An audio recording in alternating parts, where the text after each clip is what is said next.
Ya. Jadi pada hari ini kita ingin menegaskan bahawa 30 orang masih ditahan dan transformasi kerajaan ini tidak bermakna.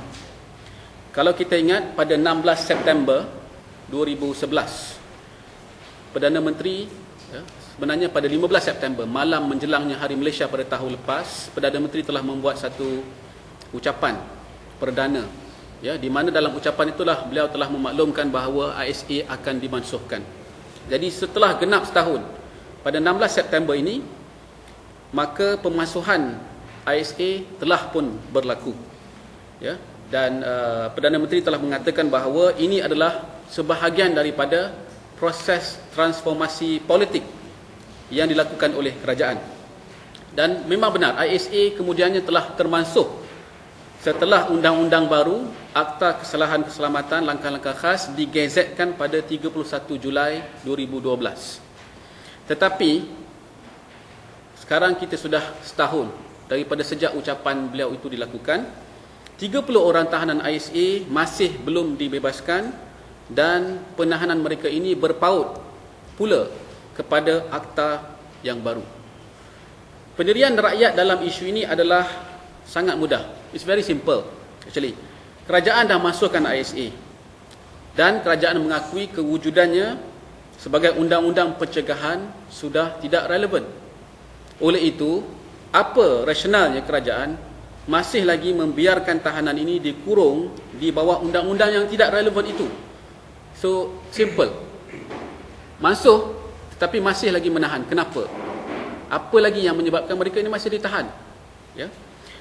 Kalau kita lihat dan kita ingin sentuh sedikit berhubung dengan satu artikel yang disiarkan oleh Akhbar New Straits Times bertarikh pada 10 dan 11 September. Ada pemberita NST sini ya? Tak ada. Okay, tak apa, biar dia dengar nantilah dan baca ya. Jadi kita nak sentuh berkenaan dengan artikel yang telah dikeluarkan oleh New Straits Times pada 10 dan 11 September, yang ada salah satu daripada tajuk artikelnya bertajuk Making Millions from Behind Bars. Pegawai yang bertanggungjawab menurut laporan ini mengatakan bahawa tahanan ISA masih terbabit dengan jenayah walaupun mereka sedang berada dalam kem tahanan Kemunting. Tahanan yang terlibat ini dikatakan terlibat dengan pemerdagangan orang, masih berhubung dengan kaki-kaki subahat dan sindiket untuk memastikan aktiviti jenayah mereka terus berjalan. Dan perkara ini dikatakan dikesan melalui panggilan telefon yang berlaku antara tahanan dan individu terlibat. Ini saya petik daripada laporan NST tersebut ya. Bagi JMI, kami percaya hal ini dibangkitkan dengan tujuan untuk menunjukkan bahawa ISA itu penting bagi mengekang perilaku jenayah tegar, sedangkan ISA sudah dimasukkan. Jadi seolah-olah macam nak justify again ISA ya. Dan pegawai yang bertanggungjawab itu juga menjelaskan jenayah seperti ini sukar untuk dibawa ke mahkamah kerana bukti yang diperolehi hanya sekadar melalui pintasan panggilan telefon dan perisik yang melakukan risikan ke atas aktiviti tersebut. Dan kedua-dua sumber ini adalah besar kemungkinan tidak boleh diterima sebagai bahan bukti di mahkamah. Jadi oleh kerana itu ISA digunakan bagi menyekat jenayah seperti ini tanpa melalui proses mahkamah. JMI menolak secara total kenyataan ini dengan berpendirian bahawa pihak polis mesti bertanggungjawab untuk mencari bukti kesalahan dan seterusnya membawa tertuduh ke mahkamah. ISA seolah-olah memberi ruang kepada polis untuk mengambil jalan mudah untuk menahan sesiapa sahaja yang disyaki terlibat dengan jenayah. Jadi because you cannot come up with the proof, solid evidence, because of that then you fall back kepada ISA supaya dapat menahan juga orang tu walaupun belum terbukti orang tu terlibat dalam apa-apa jenayah. And now it's being ditekankan semula dalam laporan NST ini. Jadi ini adalah satu bagi kami satu kesalahan dari segi perundangan, keadilan dan sebagainya.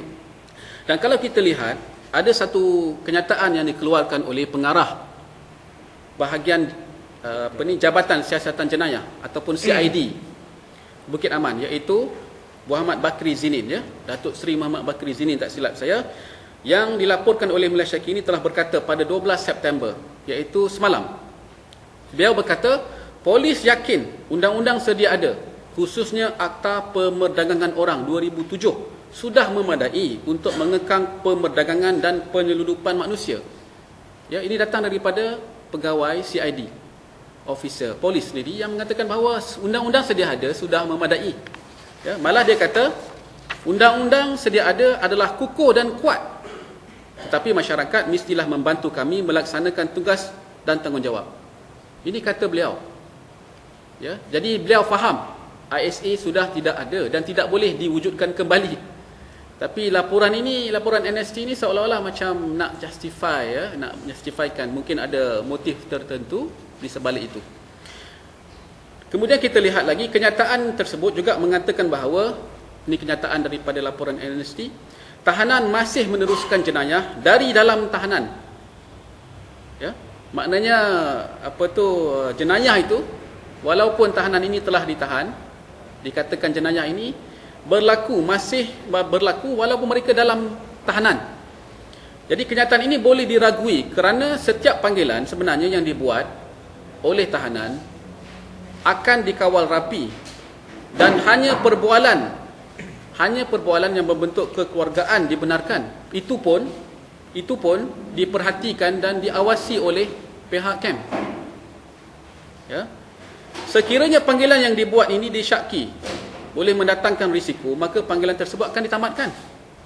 Perkara ini diceritakan oleh bekas tahanan ISA, dan mungkin saudara Fazlullah nanti boleh kongsi dengan kita. Dan surat-surat pun yang dikirim oleh tahanan akan ditapis oleh pihak kamp. Ya? Jadi kalaulah sekiranya dakwaan pegawai yang bertanggungjawab yang dilaporkan dalam laporan NST itu benar, maka ini menunjukkan segala mekanisme yang terpaksa tahanan lalui di bawah ISA, seperti penyiksaan fizikal, seperti penderaan mental, kurungan sendiri, solitary confinement, dan proses rehabilitasi, ini semua-semua yang telah disebutkan tentang ISA, seolah-olah segala mekanisme ini telah gagal untuk menangani risiko jenayah. Ya, mereka ni macam seolah-olah tahanan bebas, telefon, menghantar surat, ya, bercakap dengan sindiket, ya, continue their activities. Dan lebih berbahaya lagi, ini menggambarkan seolah-olah kelonggaran keselamatan berlaku di kamp Kemunting. Benarkah semua ini? Ataukah ianya rekaan semata-mata untuk menjustifikasikan semula ISA atau untuk mengetatkan akta baru?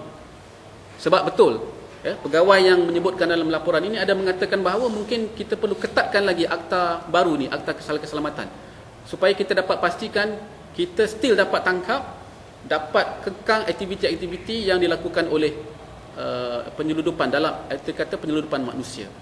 Ya. But again, ya, kita memandang berat laporan NST ini dari sudut mesej yang ingin disampaikan, iaitu pertama, mereka melaporkan tahanan ISA sebagai seolah-olah pesalah yang terlibat dalam jenayah, sedangkan mereka ini tidak pernah terbukti bersalah di mahkamah. So, kalau dari segi law, ini boleh dikatakan sebagai satu kesalahan, sebab memfitnah, ya, mereka sesuatu cerita, sedangkan perkara itu tidak terbukti dalam mahkamah lagi. And they are not criminals. Even if they are detained under ISA, they are not criminals. But they are now portrayed, in this report as criminals. Keduanya yang kita amat pandang berat berkenaan dengan mesej yang disebutkan dalam NST ini adalah kegagalan pihak polis dalam menangani isu pemerdagangan orang. Ya, kalau bacalah tuan-tuan baca laporan ini, maknanya these people are making multi-million dollars daripada operasi pemerdagangan orang. Dan walaupun ditahan di bawah ISA, mereka masih lagi berurusan. Jadi ini menunjukkan macam seolah-olah polis tak berjaya untuk mengekang isu pemerdagangan orang ni dengan cara yang baik. Dan solusinya bukan ISA. Ya. Kita ada Akta Pemerdagangan Orang 2007. Dan saya sebutkan tadi bahawa Bakri Zinin, Ketua Jabatan Siasatan Jenayah, kata undang-undang tu dah cukup. But yet, ya, kita ada masih lagi isu ini. Dan mesej yang ketiganya yang kita amat pandang berat dalam laporan NST ini adalah mereka ataupun laporan ini seolah-olah mempersoalkan pemansuhan ISA. macam question balik, ya, mempersoalkan kenapa kita masukkan ISA, dan at the same time pula menjustifikasikan penahanan itu, to justify the detention, ya, walaupun detention itu adalah tanpa bukti, tanpa bicara dan tidak ada pembelaan. Ya, this is to me, bagi kami adalah sangat berbahaya, sangat dangerous, ya, dan kita harus kekal faham dan teliti laporan-laporan yang begini, walaupun nampaknya hanya, ya, laporan menceritakan sesuatu, tapi sebenarnya ada satu mesej yang amat berat di sebaliknya. Walaupun begitu, walaupun kita sebut begini, maknanya kita JMI, kita tidak sekali-kali bertolak ansur dengan apa pun bentuk jenayah. Kalau betul ada jenayah berlaku, maka orang yang terlibat itu perlu dibawa ke muka pengadilan. Dia mesti go through the process of law. Ya, ya, kalau betul benda itu berlaku jenayah, maka ianya perlu dibawa dan diadili. Tetapi proses kedaulatan undang-undang dan hak asasi manusia perlulah dihormati. Jadi just because kita anggap, kita syak, wasangka bahawa adanya berlaku, adanya orang ini terlibat dan itu terlibat, tapi kita tidak boleh semata-mata kerana syak wasangka itu, maka oleh kerana itu kita anggap orang itu adalah penjenayah. Dia mesti melalui proses kedaulatan undang dan hak asasi manusia perlulah dihormati. Kita pentingkan keselamatan negara, tetapi keselamatan negara ini tidak boleh menggadaikan prinsip keadilan, kemanusiaan dan keihsanan. This is a very important principle that semua kena faham, khususnya kerajaan dan pihak polis. Oleh itu JMI ingin mengulangi pendirian agar kerajaan Malaysia, khususnya Menteri Dalam Negeri, segera membebaskan kesemua tahanan ISA dan menyiasat segala penyiksaan yang berlaku terhadap tahanan. Kita tak beralih daripada poin yang telah kita sebutkan sejak beberapa lama ini. All detainees must be released immediately dengan terhapusnya ISA. Dan apa-apa penyiksaan, laporan-laporan polis yang telah dibuat berhubung dengan penyiksaan tahanan, mesti dia benar-benar disiasat. But so far kita tak pernah dengar lagi apa-apa siasatan terperinci dilakukan berhubung dengan laporan yang telah dibuat ini. Ya. Dan kemudiannya bagi kita, kalau benda-benda ni, perkara-perkara ini ingin diselesaikan dengan betul, dengan baik, maka kerajaan perlu membetulkan kesilapan ini.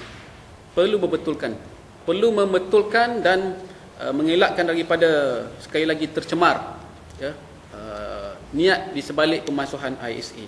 Pada masa yang sama, rakyat juga, kita semua harus bijak dalam kita meneliti laporan-laporan berhubung dengan ISA, terutama dalam fakta-fakta yang dikeluarkan oleh mana-mana media, akhbar atau kenyataan-kenyataan yang dibuat khususnya oleh pihak kerajaan dan pihak polis. Ya, bukan kita kata kita tak percaya semuanya, tetapi kita kena evaluate betul-betul, teliti dan fahami apakah fakta-fakta itu benar ataupun tidak.